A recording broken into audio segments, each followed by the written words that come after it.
Alright, let's do some algebra. Today we're talking about polynomials. You know what poly means, right? Polygon, what is poly? Shout it out. Many-sided.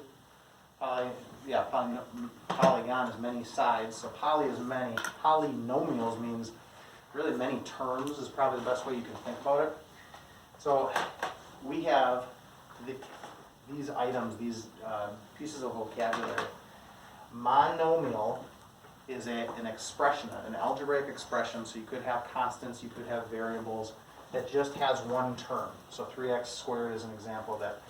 Binomials, so bi is two, has two terms.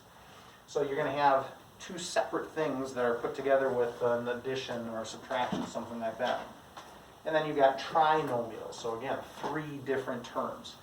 You could have more than that, so we call more of them polynomials, but really all of these are examples of certain types of polynomials. Okay, and we've dealt with this stuff before, you probably just didn't know the term. Okay, now, here's some more specifics, a little bit more complex than what you see up above. Something like this, you might say, well, there's a lot going on there. Well, it's still just a monomial, because there's really only one term.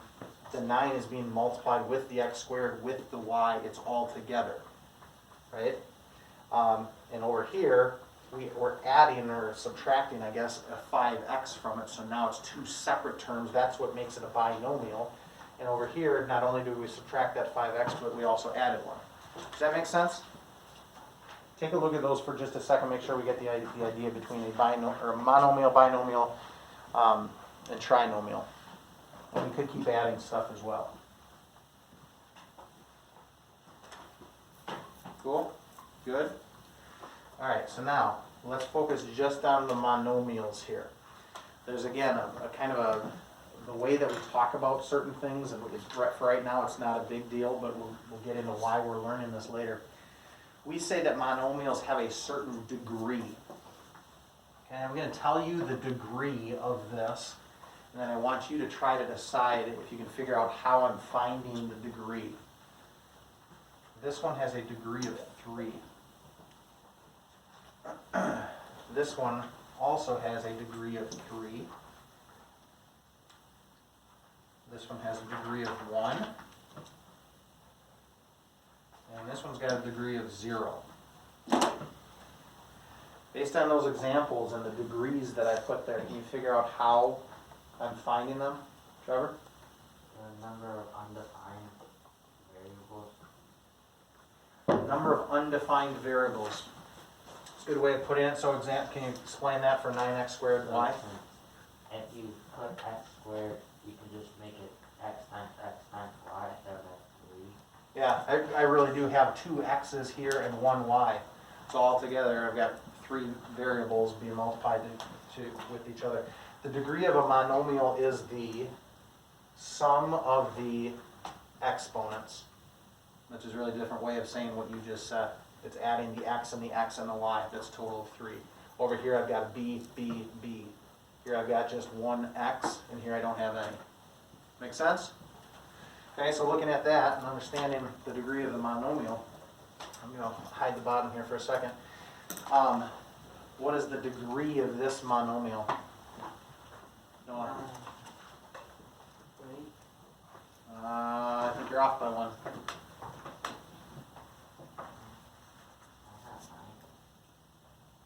Nine. I've got 2 x's. I've got 6 z's, so that's 8 already. Plus I've got my 1 y. I said Oh, I'm sorry. I thought I heard you say 8. no. I can't hear anything, man. We got masks on. All right. How about this one? This one's a little trickier because you'd never write it like this. 3. We don't care about -2 raised to the 3rd power. We're just looking at the variables. 1x, 1y, 1z. That's a total of 3. How about this guy? Noah, back to you. I'm going to listen really intently this time. 6. 7? No. Yes, 6. 3, 2, and 1 all together. All right, so now, with that being the case, we get the whole monomials, binomials, trinomials, all of them are polynomials. We understand that with our monomials, we have these certain degrees. There's this other thing that we call a leading coefficient. Now, coefficient is a term I think we've used before. Can you explain what a coefficient is? You know? A number and its variable. It's not a number and it's variable. So for example, if I gave you a term like 3xy squared, this is the coefficient. It's the constant that's being multiplied by the variables. 12y, that's my coefficient. All right?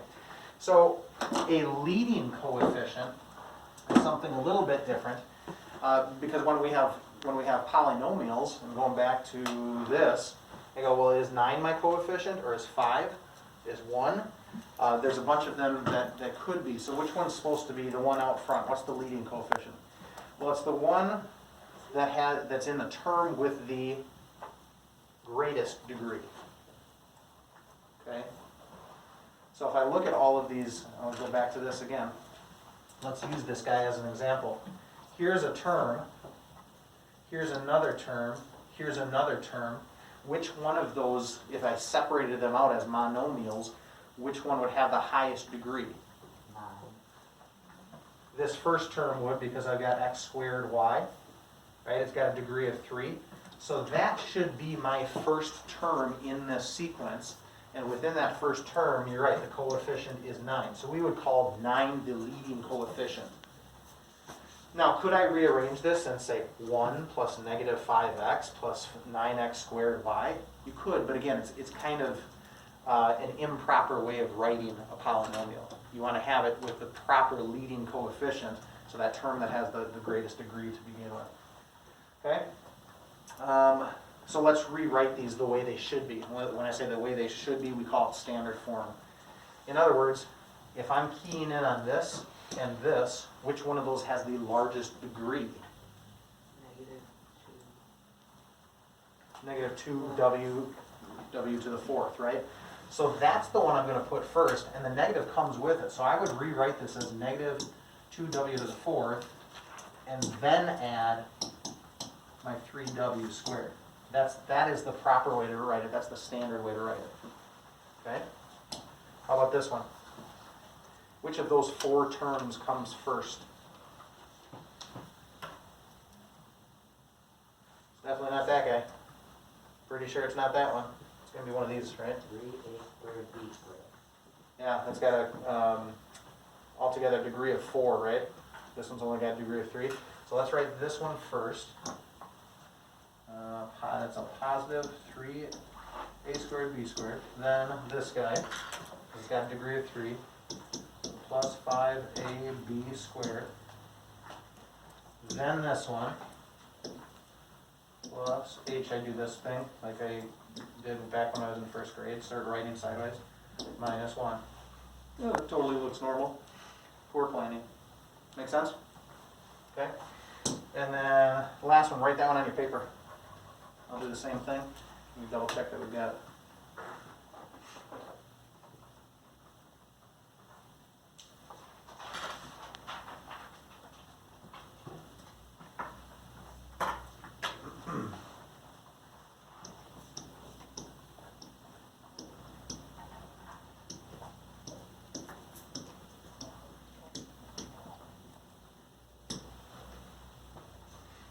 Same thing?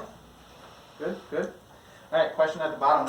What are the leading coefficients? Remember, the leading coefficient for a polynomial is the coefficient of the term with the greatest degree.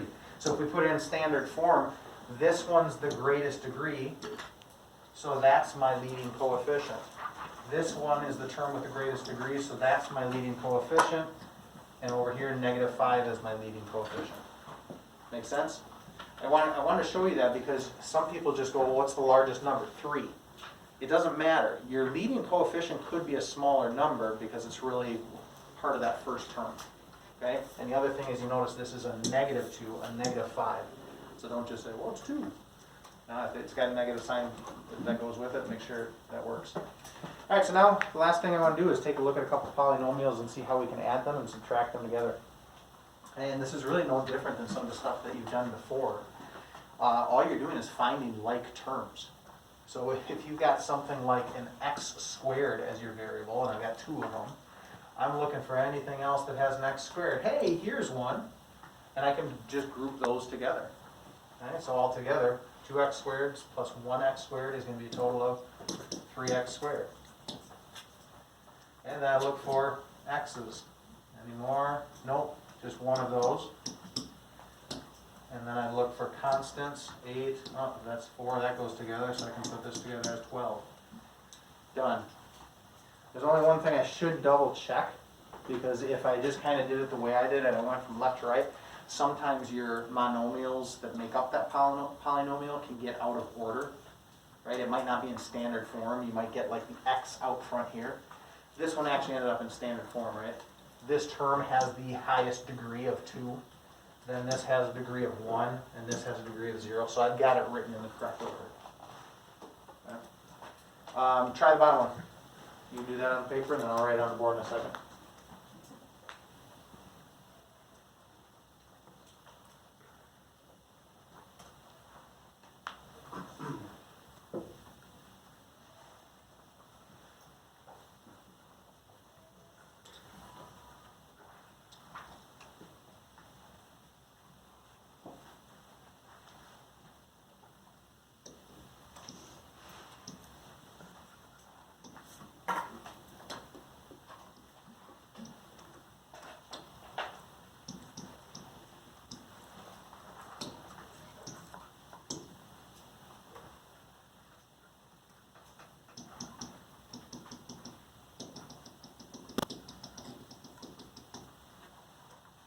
We get n squared plus 6n. And then I put a plus 0 that you don't really need there because you got a -1 and a +1. Good? All right. And I think I've got it in the correct order, right? I've got my highest degree over here. By the way, what's the coefficient? What's the leading coefficient here? 6, Nope. 3, 1. 1. Okay? This is my first term, so my leading coefficient is whatever's out in front of the variable. I don't see it, but it's 1. All right, try these two. Same thing. This time we're subtracting. And before we get going, just keep in mind, if I'm subtracting all of this, I'm subtracting an 18, right? That's like -18. I'm subtracting a -3y, which is like adding it. So if you'd rather think of this as I'm going to first distribute this negative sign, and it's -18, it's a +3y, it's a -5, that's fine, but just keep that in mind as you're subtracting. That can kind of get people goofed up sometimes. Okay, go ahead and try it. Again, I'll write it on the board, and we can check our answers.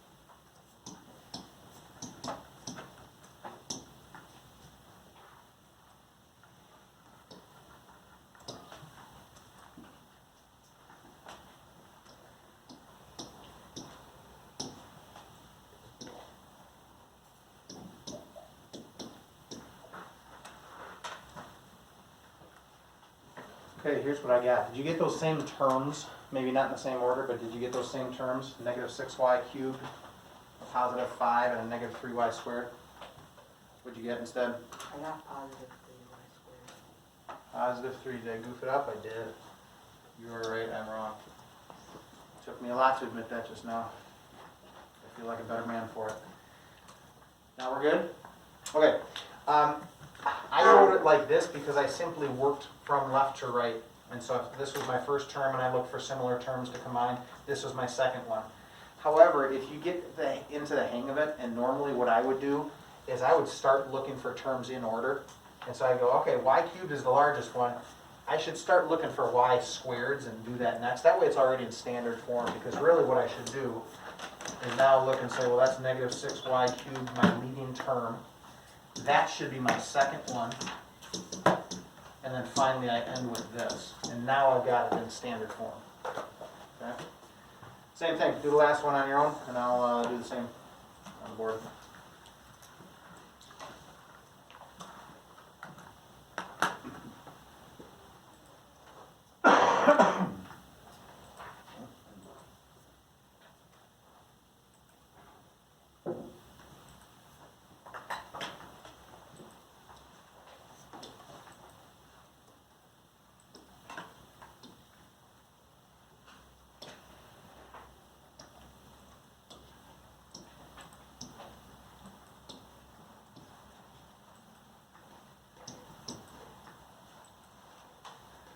AC minus 8.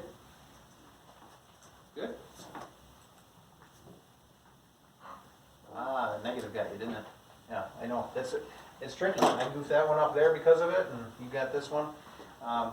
So again, we could have rewritten all these to say, well, let's just call it adding a negative c squared. Let's call it adding a 2c. Let's call it subtracting a 6. I think sometimes that's easier for your brain to compute than using the subtraction. All right, that's as far as we're going with polynomials today. So I've got a slightly smaller than normal assignment on this one, then we'll pick it up again next week. Say goodbye to Elena. This will be the last math lesson she has to watch online. We're excited to have you back. Even Matthew. Yes, even me.